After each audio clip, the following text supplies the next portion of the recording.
तो कल हमने चार्ट्स देखा था, उनका बेसिक फंक्शंस देखे थे, किस किस तरीके चार्ट के पार्ट्स देखे थे कि कौन से एलिमेंट को क्या कहा जाता है।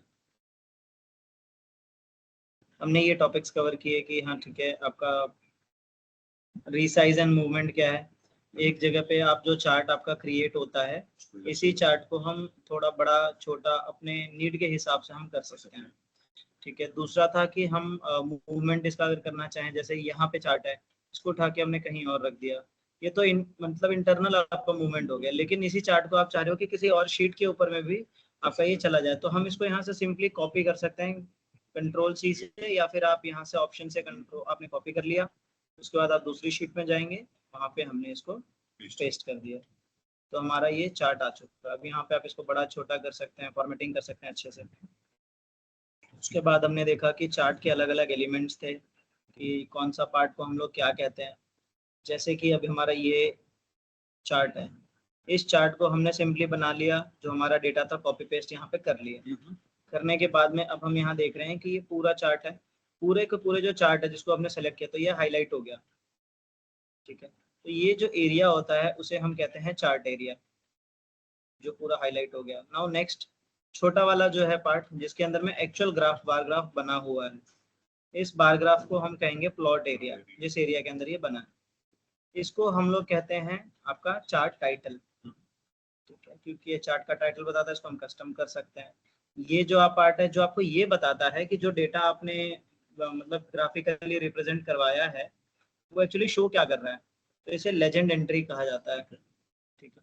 अब हम जाते हैं कि ये जो ऊपर आपके नंबर्स लिखे हैं, जो उनकी एग्जैक्ट वैल्यू बताते हैं, जो डेटा है नीचे, ये जो नीचे डेटा है, डेटा पॉइंट, इसके ऊपर में जो लिखा हुआ वर्ड है इसे हम कहते हैं डेटा लेबल।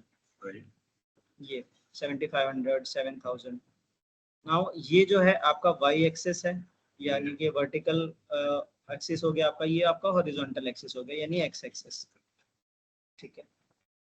नाउ अब हम आगे जाते हैं थोड़ा सा फॉर्मेटिंग के लिए। हमने बात की थी कि जब मेरे पास में कोई डेटा है नॉर्मल सा, ये मेरे पास में एक ग्राफ है, कॉपी किया मैंने, यहाँ पे इसको पेस्ट कर दिया। अब मेरे को ना ये थोड़ा सा अच्छा लग नहीं रहा है, क्योंकि ये बहुत ज़्यादा सिंपल है, वाइटिश है, इसके अंदर थोड़ा सा इसको ब्यूटीफाई करने की नीड है। तो अब इस ग्राफ को मैं, मेरे पास अगर टाइम कम है और मुझे जल्दबाजी में डेटा देना है, तो इस केस में क्या करूँगा, मैं चार्ट डिज़ाइन पे जाऊँगा। हम दो तरीके से डिज़ाइनिंग करते हैं, एक चार्ट डिज़ाइन से और दूसरा फॉर्मेटिंग से। डिज़ाइन पे हम लोग तब जाते हैं जब हमारे पास में टाइम कम है और हमें अच्छा विजुअल अपील मतलब चाहिए, तो हम जाएंगे, यहाँ पे ऑलरेडी बहुत सारे डिज़ाइन दिए हुए हैं, कोई भी हम सेलेक्ट कर लेंगे। जैसे ये अच्छा लग रहा है, मैंने इसको चूज़ कर लिया, ये इसमें बन गया, मुझे ये ठीक लग रहा है, तो मैंने ये वाला डिज़ाइन ले लिया। अब मेरा विद इन मतलब फ्रैक्शन ऑफ सेकेंड्स में मेरा एक सुंदर सा आपका चार्ट बन के रेडी है। बट सेम ही मेरे पास में ग्राफ है और मेरे पास में अच्छा खासा टाइम है, तो मैं क्या करूँगा, अब कर लेते हैं इसको बैक। ये हमारा ओरिजिनल चार्ट है, मेरे पास में बड़ा अच्छा खासा टाइम है। अब इसी चार्ट को मैं क्या करूँगा, इस पर क्लिक करके ये हाईलाइट हो गया। इसके बाद मैं जाऊँगा फॉर्मेट पे। फॉर्मेट में मेरे पास बड़े ऑप्शंस हैं। सबसे पहले मैं चेंज करूँगा इसका जो पूरा चार्ट एरिया है, इसका बैकग्राउंड। उस बैकग्राउंड को चेंज करने के लिए मैं इसमें थोड़ा सा कलरिंग कर दूंगा। शेप फिल में जाऊँगा, जो पूरा शेप है उसको मैं कलर कर दूंगा। यहाँ पे बोल रहा है मोर कलर्स, मैं मोर कलर्स में जाऊँगा, मुझे जो कलर अच्छा लगेगा मैंने इसको कलर कर दिया। लेकिन मुझे ये थोड़ा सा अभी भी उतना अच्छा नहीं लग रहा। फिर से मैं जाऊँगा शेप फिल में, यहाँ पे मेरे पास में ऑप्शन है ग्रेडियंट का। अब मैं क्या करूँगा कि ये थोड़ा सा मैं इसको अच्छा लुक एंड फील देने के लिए यहाँ पे मैंने ये वाला ग्रेडियंट अपना दिया। तो एक साइड डार्क है, एक साइड आपका लाइट है, ये आपका बन गया, थोड़ा सा पहले से बेटर लग रहा है। अब अगर मैं चाह रहा हूँ कि नहीं, मेरे को कोई ना और अच्छा चाहिए, मेरे को कोई टेक्सचर देना है, तो मैं देख लूँगा कि यार मेरा डेटा भी दिख जाए और मेरे को डेटा भी अच्छा मिल जाए, प्रेजेंटेशन भी अच्छे से हो। तो मुझे अगर कोई टेक्सचर देने का मन है, तो मैं यहाँ पे बैकग्राउंड से उसे टेक्सचर दे सकता हूँ। जैसे मैं ये टेक्सचर देना चाह रहा हूँ, मैंने ये दे दिया। ठीक है। अब मैं चाह रहा हूँ कि यार ये ना वर्ड्स इसमें दिख नहीं रहे हैं, इन वर्ड्स को मैं थोड़ा सा मतलब बोल्ड कर देता हूँ। देन इसका और क्या कर सकते हैं, हम इसको थोड़ा सा कलर चेंज कर सकते हैं। तो कलरिंग का ऑप्शन यहाँ भी आया था, और यहाँ से आप इनका जो टाइप है या कोई डिज़ाइन है वो भी आप चेंज कर सकते हैं। यहाँ से अलग अलग डिज़ाइन हैं, ये है, एक ये है। तो मुझे जो सबसे अच्छा लग रहा है डिज़ाइन मैं वो ले लेता हूँ। मुझे ये अच्छा लग रहा है, मैंने ये डिज़ाइन ले लिया। अब ये क्या नीचे डेटा लिखा हुआ रहा, मैं चाह रहा हूँ ये नीचे डेटा ना लिखा है, थोड़ा सा ना इसको फिट कर देते हैं। मैंने इसको पकड़ा,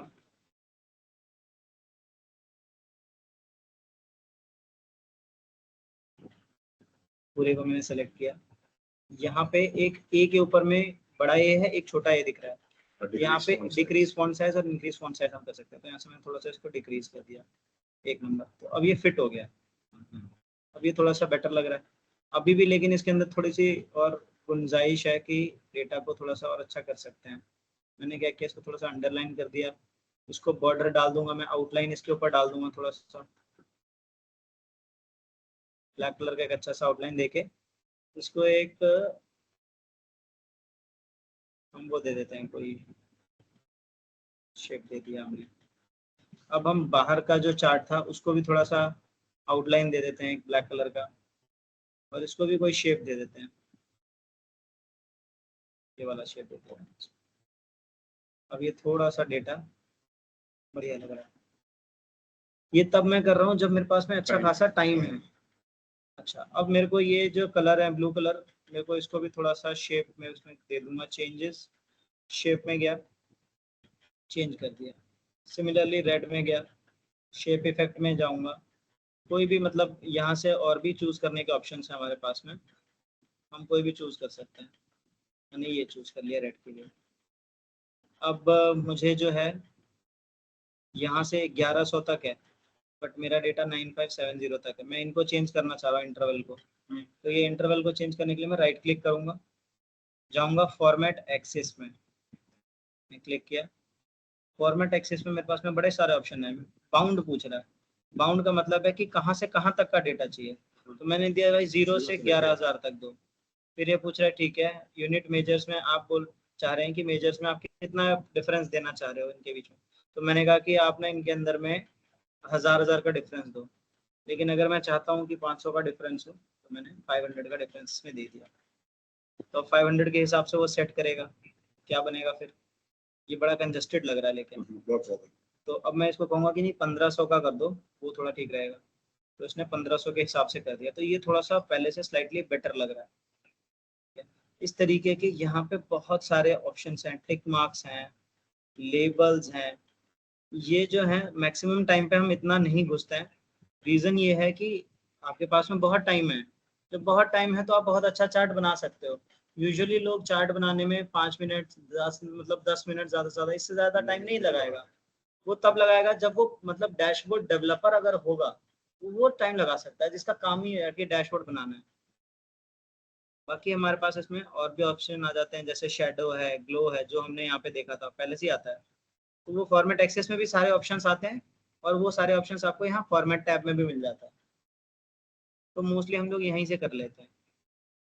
अच्छा, इसका फॉन्ट का कलर थोड़ा सा चेंज कर लेते हैं, इनका फॉन्ट का थोड़ा कलर चेंज कर देते हैं, ये कलर थोड़ा सा चेंज कर देते हैं। ये जो हमारे डेटा लेबल है उनका कलर चेंज कर दिया हमने, ब्लू वाले का कलर हमने इसका भी ये रखते हैं सेम। तो एक जैसा हो गया अब हमारा, थोड़ा सा ठीक लग रहा है। अब ये जो प्लॉट एरिया था इसको भी मैं थोड़ा सा कोई इफेक्ट डाल देता हूँ तो अच्छा लगेगा।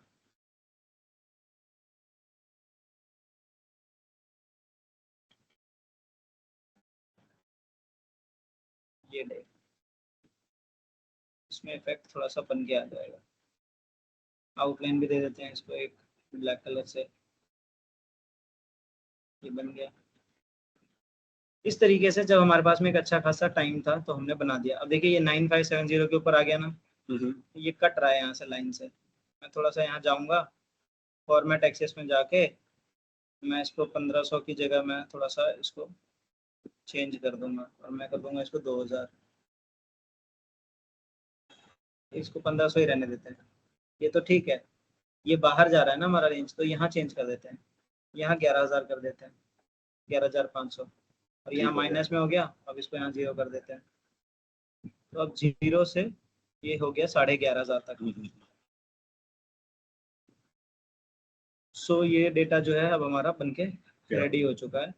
हमने इसको अच्छे से फॉर्मेटिंग कर दी है और अब हमारा डेटा बनके रेडी है। अब इसको और भी कर सकते हैं। आगे हम क्या कर सकते हैं, जैसे हमने इस पे सेलेक्ट किया, जो हम इसको कहते हैं सीरीज या डेटा लेव, मतलब आपका डेटा पॉइंट हो गया, ये जो खंबा है।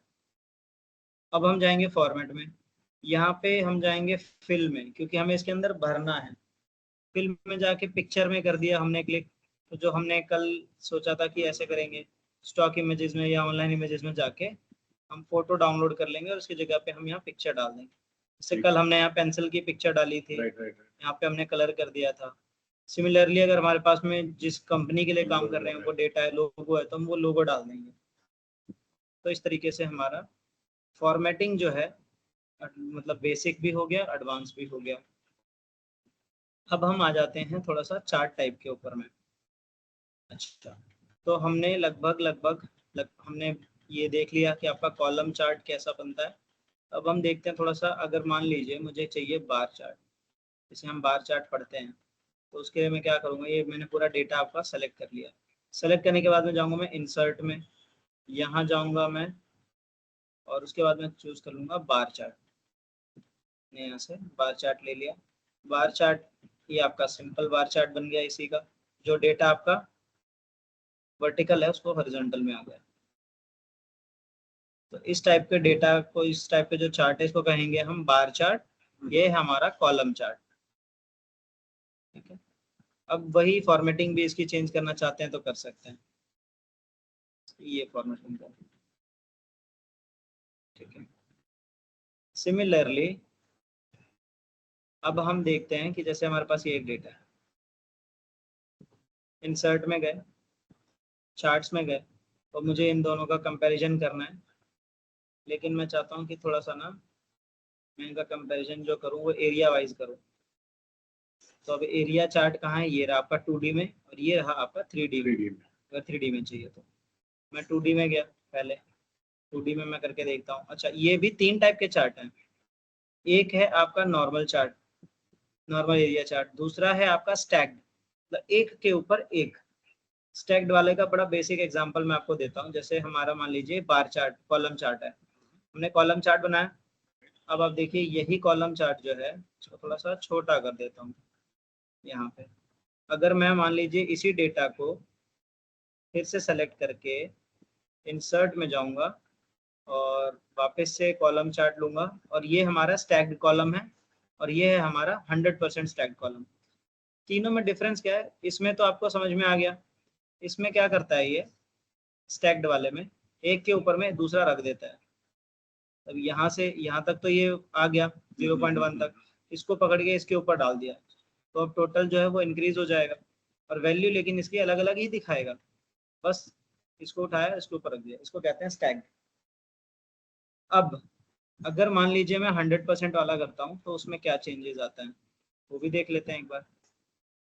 सिमिलर डेटा हमने उठाया, इंसर्ट में गए, चार्ट में गए, और ये 100% में चले गए। यहाँ जाके हमने इसको चूज कर लिया। अब ये देखोगे ये पूरा फिल है, भरा हुआ है जी। एंड ये जो है आपका 100% वाला, ये आपके जो डेटा पॉइंट है इसको परसेंटेज में कन्वर्ट कर देता है।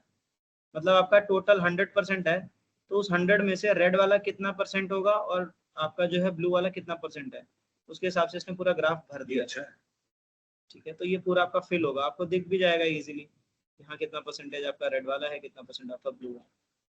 तो इसको कहते हैं 100% चार्ट। ये आपका स्टैग्ड चार्ट और ये है आपका सिंपल चार्ट। 3 टाइप्स हैं।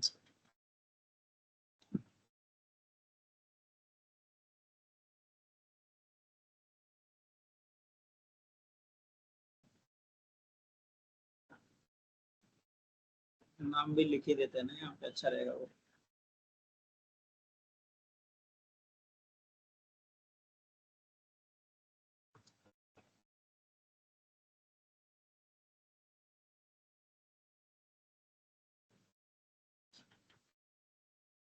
सिंपल चार्ट है, ये आपका स्टैग्ड है। Stack chart.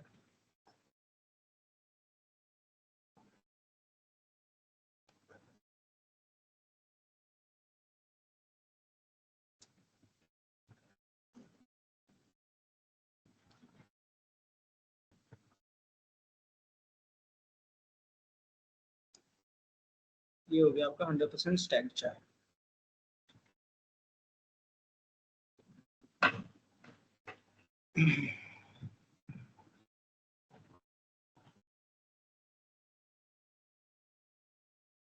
एक ये चार्ट भी है, ये आपका ज्यादा खास नहीं है, आपका सिंपल ये लाइन चार्ट है, वो तो ठीक है। बट इसमें क्या है ना कि ये हमने रैंडम नंबर्स लिए, रैंड बिटवीन से हमने नंबर्स ले लिया। अब आपको याद होगा कि रैंडम नंबर्स ना बड़े चेंज होते रहते हैं, तो मैंने पूरा रैंडम डेटा चुन लिया अपना। इसको मैं थोड़ा सा साइड में बनाता हूँ, या फिर एकदम इसको एक शीट ही ले लेते हैं ना अलग से। यहाँ पे मैंने इसको पेस्ट कर दिया, ये आपकी रैंडम वैल्यूज हैं। थोड़ा सा मैं इसको हाईलाइट कर दिया मैंने, डाउन करके इसकी थोड़ी सी अच्छी फॉर्मेटिंग कर दी, और ये सारे अलग अलग हैं तो इनको सेंटर में मैंने कर देता हूँ, थोड़ा सा अब अच्छा लग रहा है देखने में। अब इस डेटा को मैंने पकड़ा, कोई भी डेटा है, मतलब मान लीजिए इस टाइम पे ये आपका बीट था, तो इस तरीके से हमने टाइम, या फिर मान लीजिए नाम है कुछ, तो उसको पकड़ा, डेटा डाला रैंडम, और हमने इसको कॉपी कर लिया। इंसर्ट में गए, यहाँ हम जाएंगे लाइन में, लाइन में जाके हमने सिंपल लाइन ग्राफ जो है ये हमने बना दिया। अब इसी को आप इस तरीके से दिखा सकते हैं, या इसका कलर चेंज कर सकते हैं कैसे, जैसे कि हम ये ले लेते हैं, ये थोड़ा सा बढ़िया दिखने में लग रहा है।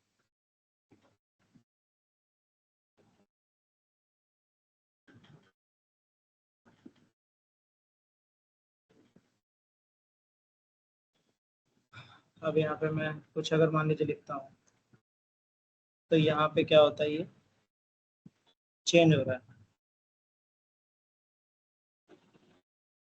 तो ये लग रहा है ना बिल्कुल ईसीजी। हाँ, डेटा रैंडम है, तो ये ईसीजी के अंदर जैसा हमारा कोई वैल्यू आया, फटाक से उस वैल्यू को उसने प्लॉट कर दिया आपका एक्स एंड वाई एक्सिस पे, और वो उस तरीके से आपका जो है वैल्यू को शो करता रहता है। तो वो हमें अप एंड डाउन मूवमेंट होते हुए दिखता है, क्योंकि वैल्यूज चेंज हो रही हैं, हर पल्स चेंज होने पे वो वैल्यू फीड करता है। तो ये आपका एक लाइन चार्ट का ही एग्जाम्पल था।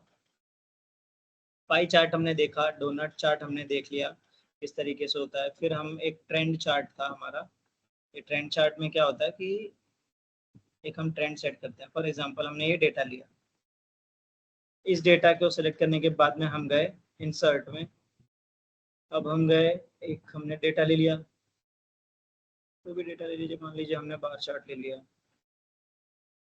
बार चार्ट में तो तीनों आ गए। अब मैं जाऊंगा राइट क्लिक करूंगा, चेंज चार्ट टाइप में जाऊंगा, अब मैं जाऊंगा कॉम्बो में। कॉम्बो में जाने के बाद में मुझे ऑप्शन मिल गया कि अगर आप चाहो तो आप HDFC को जो है कॉलम में दिखा सकते हो, ट्रेंड को लेकिन हमको लाइन में दिखा, जो ट्रेंडिंग है उसे हम लाइन से शो करना चाहते हैं, तो मैं यहाँ पे उसको जाके लाइन सेलेक्ट कर दूंगा। और जो ICI है उसका भी मैं जो है कॉलम चार्ट ही चाहता हूँ। ICI और HDFC का कॉलम हो गया, और हमारा ट्रेंड जो है वो आपका लाइन से शो होगा। उसको ओके कर देते हैं, तो हमारे पास में ये बन के रेडी है।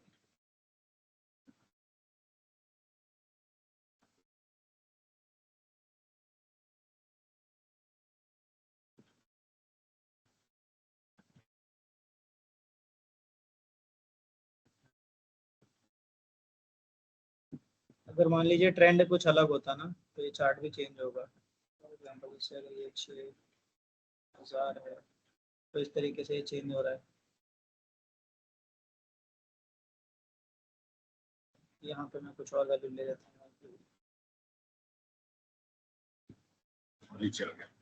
ठीक है। जो भी हमारा ट्रेंड है हमने उसको डाला, और जो हम यहाँ पे डेटा, एक्चुअल डेटा के अंदर अगर हम चेंज करेंगे तो यहाँ भी चेंजेस आएगा। जैसे यहाँ मैं कर दूँ 5000 कर देता हूँ,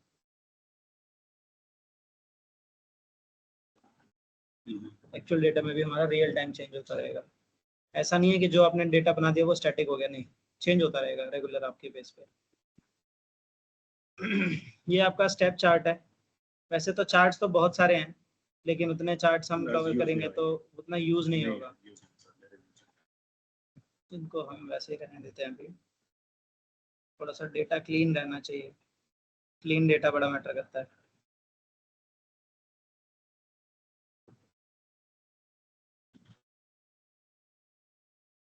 कंट्रोल माइनस से जितने रोज मैंने सेलेक्ट किए वो सारे डिलीट हो जाएंगे एक बार में। कंट्रोल माइनस, हाँ, और control plus, control shift plus अगर मैं करता हूँ, जैसे मान लीजिए कोई डेटा है मेरे को यार इसके बीच में, अरे नहीं यार दिल्ली के बाद में मेरे को तो वो चाहिए था बैंगलोर, तो लेकिन मैं क्या करूँ, अभी फिर उनको पूरा कॉपी करूँगा, नहीं कंट्रोल एक्स करूँगा, कंट्रोल वी कर दूंगा, यहाँ मेरा बन गया डेटा।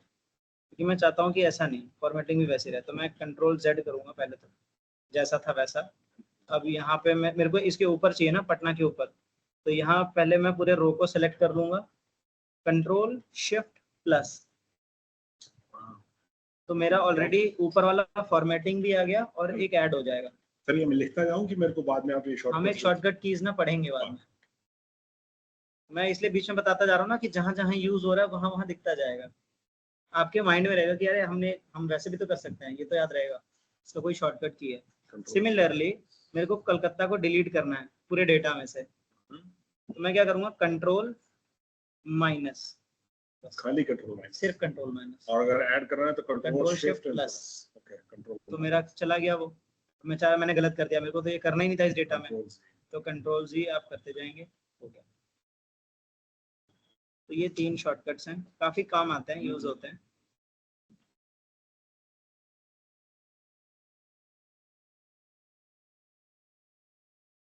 थोड़ा सा ये डेटा क्लीन लग रहा है।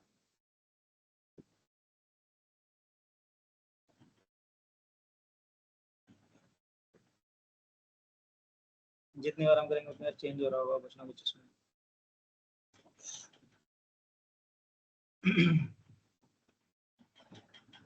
तो यही है कि प्रैक्टिस करने के लिए आपके पास में बड़े सारे ऑप्शंस हैं, इवन कि इसको भी आप और ज्यादा कस्टमाइज कर सकते हो अगर और चाहो। मैंने करा, देखिए मैंने डिफरेंट डेटा यूज किया। हाँ जी, कहाँ पे है लास्ट में? मैंने बोला था my homework something like that, ये रहा माय होमवर्क। ठीक है, लाइटिंग सेल्स में देखिए सब सारे गोरों के बीच में आपका नाम डाल दिया था और सबसे ज्यादा सेल्स आपको दे दिया।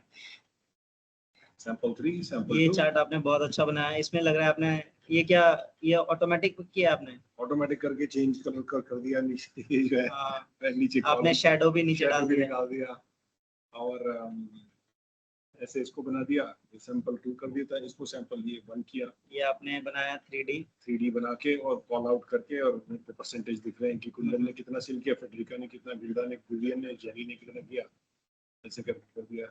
और ऐसे विल कर रहा था ऊपर, तो मैंने फिल्टर भी लगा दिया अभी लाइन में। ये जितना आप फिल्टर लगाओ, यहाँ पे भी इवन की फिल्टर का ऑप्शन आता है। अच्छा, मैं दिखाता हूँ, ये देखो ये फिल्टर है। हाँ जी, आपको देखना है कि सिर्फ फेडरिका का, विवियन का, जेनी का ही मुझे डेटा दिखाओ, यहाँ जाके अप्लाई, नई चीज सीखने को मिल गई। ये आपका फिल्टर हो गया डेटा। Very good. ये जो बटन है ना, ये फिल्टर वाला यूज कर रहा था, तो यहाँ से आप चेंज कर सकते हो, इवन कि आप डेटा सीरीज भी चूज कर सकते हो कि फर्स्ट डेटा, सेकंड डेटा से थर्ड डेटा को। यहाँ पे आपका नेम से कौन सा नाम आप चूज करना चाह रहे हो, तो ये फिल्टर का ऑप्शन बड़ा अच्छा है। इसमें भी अलग अलग स्टाइल्स हैं, आप इनको चूज कर सकते हो। ये कर दिया मैंने, पहले क्या था ये था, अब क्या हो गया ये हो गया। अच्छा, ये भी अलग लग रहा है। इसके अंदर भी अगर आप जाओगे, सर एक चीज, एक बार दोबारा जाना पीछे, मैंने कुछ नोटिस किया वहां पे, आपसे पूछ लेता हूँ। हाँ जी, तो जो भी लास्ट अपने फंक्शन किए ना, अभी मेरे को उसने दिखाया सेव एज ए टेम्पलेट, यहाँ पे फिल्टर में कहीं भी देखा मैंने।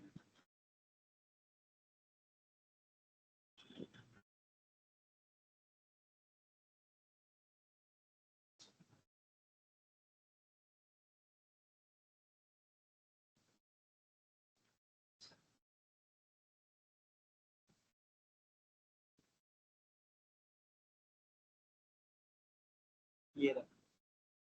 तो इसको मैं एज ए टेम्पलेट भी सेव कर सकता हूँ। अगर आपको इस टाइप का जो ग्राफ है वो रेगुलर यूज में आ रहा है, तो आप इसको एज ए टेम्पलेट भी सेव कर सकते हो। खुद का टेम्पलेट यहाँ बार बार मेरे को ना वहाँ गो थ्रू ना करना पड़े, तो मैं उसको सेव करके रख सकता हूँ। फंक्शंस इसमें बहुत बड़े सारे हैं। असाइन मैक्रो है, असाइन मैक्रो भी हम एक बार देखेंगे। ये असाइन मैक्रो जो है ना, ये डैशबोर्ड के भी बाद में आएगा। इससे आप जो है, होता ये है मैक्रोज में, VBA मैक्रोज के कुछ कोडर्स होते हैं जो विजुअल बेसिक्स लैंग्वेज यूज करते हैं, और एक्सेल के अंदर भी, या चाहे माइक्रोसॉफ्ट पावर पॉइंट है, इनके अंदर में बहुत सारी चीजें ऑटोमेट करके वो कर देते हैं काम। इसी सेम काम को आप पाइथन भी इसमें इनबिल्ट हो जाता है। अभी नए वाले जो एक्सेल है, पाइथन से भी करवा सकते हो आप काम। अब कुछ लोग होते हैं जो सिर्फ एक्सेल के फंक्शन फॉर्मूलाज पे एक्सपर्ट होते हैं। एक्सेल ही सिखा तो पाइथन तो मेरे को ही काट खाएगा। हाँ। वो लोग इतने एक्सपर्ट होते हैं एक्सेल के डेटा पे, जैसे अभी हम पढ़ रहे हैं ना, जो उनको पाइथन की भी जरूरत नहीं है, VBA की भी जरूरत नहीं है, और उनको जब चीजें ऑटोमेट करनी होंगी ना, तो वो लैंग्वेज यूज नहीं करेंगे, वो सीधा मैक्रो यूज करेंगे, रिकॉर्ड मैक्रो। जो भी स्टेप आप करोगे, मान लो कि हर बार आपके पास यहाँ डेटा आता हर रोज, वो आपने उस बटन पे क्लिक किया ना, वो ऑटोमेटिकली ये डेटा पकड़ेगा, इसको क्लीन कर देगा, और उसके बाद में आपका एक चार्ट बना के दे देगा सिर्फ एक बटन के क्लिक पे। क्योंकि ये एक्टिविटी आप रोज करते हो, तो आपने उसको एक बटन ही दे दिया यहाँ पे, भाई ये ले, फिर क्लिक किया, ऑटोमेटिक वो रिपोर्ट बन के रेडी, पब्लिश। आप यूज करते हो? मैंने बनाया था, ऑटोमेट किया था सिस्टम को। जब पूरा एग्जीक्यूटिव डैशबोर्ड आप बनाते हो ना, तो वहां पे आप मैक्रोस असाइन करते हो।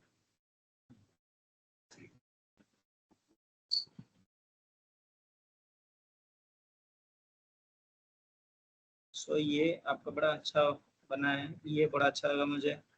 ये आपने स्टैक्ड जो है यूज किया है ऑलरेडी, ये भी आपका स्टैक्ड कॉलम चार्ट है, विजुअलाइजेशन अच्छा है। लेकिन इसमें आपका सेल्स रैप कर दिया था, सेल्स डॉलर कर दिया, एक्सेस नेम चेंज कर रहा था, और इनके भी नीचे आपने ये डेटा यहाँ तक शायद सेलेक्ट किया है जी, इसीलिए आपका ये एक्स्ट्रा दिख रहा है। अच्छा। हाँ मैंने किया था जी ये सारा।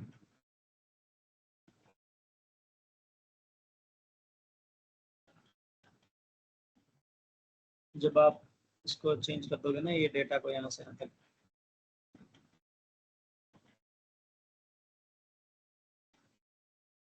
आपका ग्राफ बन गया। तो मुझको इसको हाईलाइट करने की जरूरत ही नहीं थी, क्योंकि ये ऊपर से ले रहा है। Chandelier, fan, table lamp, floor lamp. नहीं, पहले आपका यहीं से ले रहा था। आपने क्या किया था, डेटा ना कहाँ से सेलेक्ट किया था, ये देखिए, आपने डेटा को यहाँ से लेके यहाँ तक सेलेक्ट किया हुआ था जी। तो ये आपको अब देखिए यहाँ पे क्या एक्स्ट्रा दिख रहा है ना, स्पेस, ये एक्स्ट्रा हो गया, और यहाँ से यहाँ तक के बीच में भी बड़ा गैप है। Correct correct correct. तो ये इसलिए है, ये गैप इसलिए है क्योंकि ये आपका कौन सा एक्स एक्सिस है ना, ये आपका एक्स एक्सिस है। तो यहाँ पे शैंडिलियर फैंस और ये टेबल लैंप्स आ रहा है। नहीं, ये तो वाई एक्सिस हो। अच्छा हाँ, ठीक ठीक ठीक। यहाँ पे एक्स एक्सिस है ना नाम में। ठीक ठीक। तो मैं क्या करूंगा, मेरे को इसको हटाना है अभी, तो या तो मैं, सबसे सिंपल तरीका तो यही है कि ये आप पकड़ो इसको ऐसे करके, डॉट से आपने उसको उठा दिया, तो चलो ये तो सही हो गया आपका। अब ये जो एक्स्ट्रा स्पेस है इसको हटाना है, तो एक्स्ट्रा स्पेस आ क्यों रहा है जीरो से इसके बीच में, क्योंकि यहाँ पे एक कॉलम खाली है, रो खाली है आपका, इसको डिलीट कर लेंगे, कंट्रोल माइनस कर दिया मैंने। तो अब ये मेरा इक्वल डिस्टेंस पे प्रॉपरली मेरा चार्ट हो गया। अब आपका शैंडिलियर, फैन, टेबल लैंप, ये जो है, ये आपके कलर कोडिंग को इसको दिखा रहा है।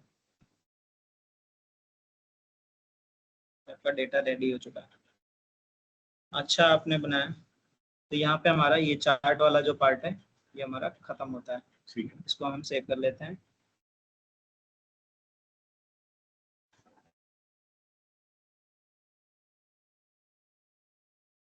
सो हमने एक्सेस की जो फॉर्मेटिंग है हमने वो भी देख लिया कि एक्सेस पे कैसे फॉर्मेटिंग हम करते हैं। देन लाइन कॉलम चार्ट्स क्या हैं हमारे। स्कैटर चार्ट जो है ना, स्कैटर चार्ट हम यूज नहीं करते, वो तब यूज करते हैं जब हमारा बहुत बड़ा डेटा सेट है और हमें एक आउटलायर को फाइंड करना पड़ता है। आउटलायर फाइंड मतलब ये टेक्निकल में ज्यादा यूज होता है, नॉर्मल में कम यूज होता है। उसके अलावा बड़े चार्ट्स हैं। सो इसको थोड़ा सा हम क्लीन कर देते हैं यहाँ से, Alt H E पे सारा गायब कर दिया, डिलीट, थोड़ा साफ सुथरा हो गया ये हमारा।